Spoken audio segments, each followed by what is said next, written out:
आपके नौकरी में, व्यवसाय में, पढ़ते हैं तो पढ़ाई में एक अलग सा सुकून और कंसंट्रेशन आपका बढ़ रहा है। नए संबंध भी बनेंगे, ट्रैवल भी होगा, देश में भी विदेश में भी। इन यात्राओं के आपको बहुत ही अद्भुत परिणाम प्राप्त होंगे। यदि आप मकान खरीदना चाहते हैं तो उसमें आपको सहूलियत प्राप्त होगी। फ्लैट खरीद सकते हैं, प्लॉट खरीद सकते हैं, वाहन खरीद सकते हैं, मित्रों के साथ इधर उधर जा भी सकते हैं।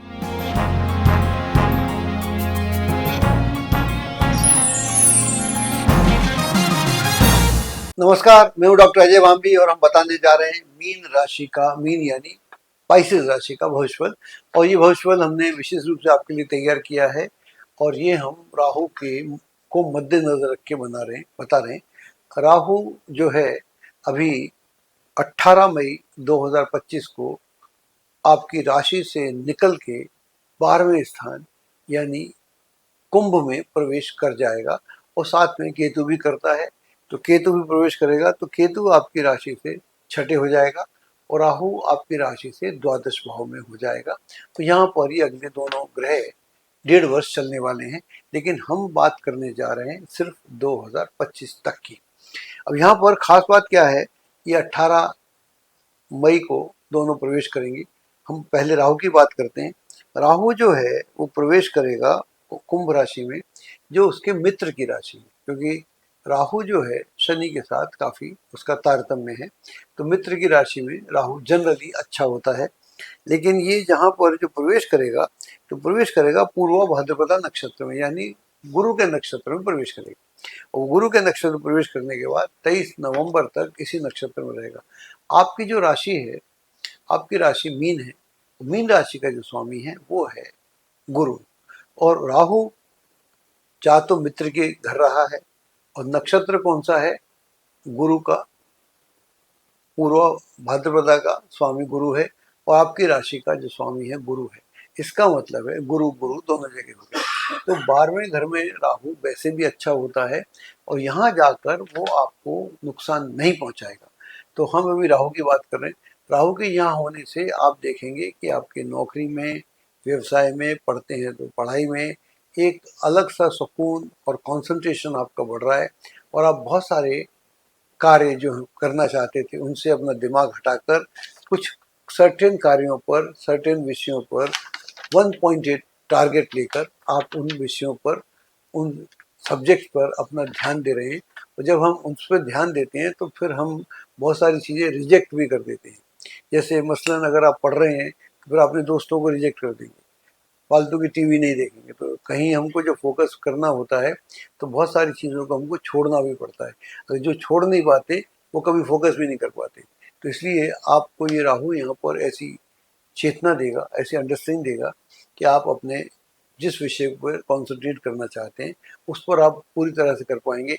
पढ़ते हैं तो पढ़ाई में बहुत अच्छा होगा, नौकरी में है तो नौकरी में पदोन्नति होगी, आगे बढ़ने के अवसर प्राप्त होंगे, अधिकारियों के साथ बड़े सुंदर संबंध बनेंगे और आपका प्रभाव क्षेत्र बढ़ेगा।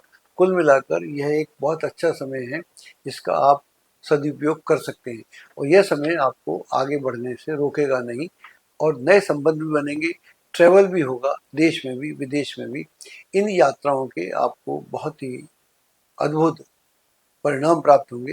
ये परिणाम आपके लिए बहुत सुखद होंगे और आप अपने को काफ़ी कई मायने में भाग्यशाली भी समझेंगे। उसके बाद में क्या होगा, 23 नवंबर के बाद में जो राहु है आपके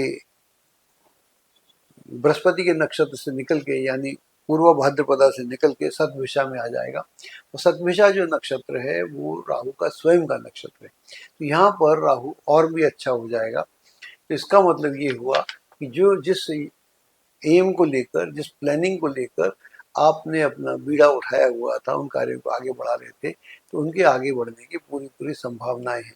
यदि आप मकान खरीदना चाहते हैं तो उसमें आपको सहूलियत प्राप्त होगी। फ्लैट खरीद सकते हैं, प्लॉट खरीद सकते हैं, वाहन खरीद सकते हैं, मित्रों के साथ इधर उधर जा भी सकते हैं, रमणीक स्थान, पारिवारिक लोग जनों के साथ धार्मिक स्थानों की यात्रा हो सकती है, घूमना फिरना बड़ा बना रहेगा और आय में वृद्धि के संभावनाएं बनेगी। और साथ में आपका जो एक्सपेंडिचर है वो भी बढ़ेगा, लेकिन ये एक्सपेंडिचर उन कार्यों के लिए बढ़ेगा जिनके लिए आवश्यकता था। मान लीजिए कल आप एक बेटी की शादी करते हैं या बेटे की शादी करते हैं तो आवश्यक कार्य है, इस तरह के कार्यों पर खर्चे का योग भी बना हुआ है, जिसको खर्च करने के बाद आदमी ज़्यादा खुश होता है बजाय दुखी होने की। ऐसी स्थितियाँ यहाँ देखने को मिलती हैं। और हम बात करते हैं केतु की। केतु की जो है, केतु भी 18 मई को सिंह राशि में प्रवेश करेगा, जो आपकी राशि से छठी राशि है। वहाँ पर वो प्रवेश करेगा उत्तरा फाल्गुनी में, यानी सूर्य के नक्षत्र में प्रवेश करेगा। आपके जो आपकी राशि है उसका स्वामी है गुरु, और गुरु और सूर्य में एक तालमेल है, आप जानते हैं। तो गुरु के नक्षत्र में वो रहेगा 20 जुलाई तक। तो यह दिन आपके लिए बहुत ही बेहतरीन होंगे। अगर इस दौरान में कोई कोर्ट केस चल रहा है, उसका फैसला आने वाला है, तो ये फैसला आपके पक्ष में रहेगा। और अगर आप किसी कंपटीशन में जा रहे हैं, एग्ज़ाम दे रहे हैं, या कोई और स्पोर्ट्स में वगैरह में, सिंगिंग में, किसी भी कंपटीशन में आप भाग लेने जा रहे हैं, तो उसमें आपको बहुत अच्छी सफलता प्राप्त होगी। वहाँ से आपकी ज़िंदगी का एक नया अध्याय भी शुरू होगा। और इसके बाद जो केतु जो है पूर्वा फाल्गुनी यानी शुक्र के नक्षत्र में आ जाएगा 20 जुलाई को, और वो रहेगा वर्ष पर्यंत। तो ये इसके नक्षत्रों के हिसाब से हम बात करें तो राहु और केतु दोनों ही आपके लिए यहाँ बहुत अच्छे हैं। एक 12वें घर में है, एक छठे घर में है। तो 12वां घर जो होता है वो ध्यान का घर भी होता है, और अपने को जानने का घर भी होता है। और राहु अगर अच्छा हो तो वहाँ शुभता प्रदान करता है, राहु खराब हो तो उल्टा हो जाता है। लेकिन आपका खराब नहीं है तो उन बातों के करने का कोई मतलब बैठता भी नहीं है। छठे में केतु जो है वो मुश्किलातों से राहत प्रदान करता है। अगर रुका हुआ कोई पैसा है उसके मिलने की पूरी पूरी संभावना है। यात्राओं के लिए अच्छा है, कंपटीशन के लिए मैंने पहले बोला। तो कुल मिलाकर ये एक बहुत अच्छा समय है, इसका आपको सदुपयोग करना चाहिए। और यह जो कार्यक्रम है हमने आप लोगों के लिए खास तौर से बनाया था कि राहु जो बड़ा प्रमुख ग्रह है 18 वर्ष में उसी स्थान में आता है जहाँ से चला था।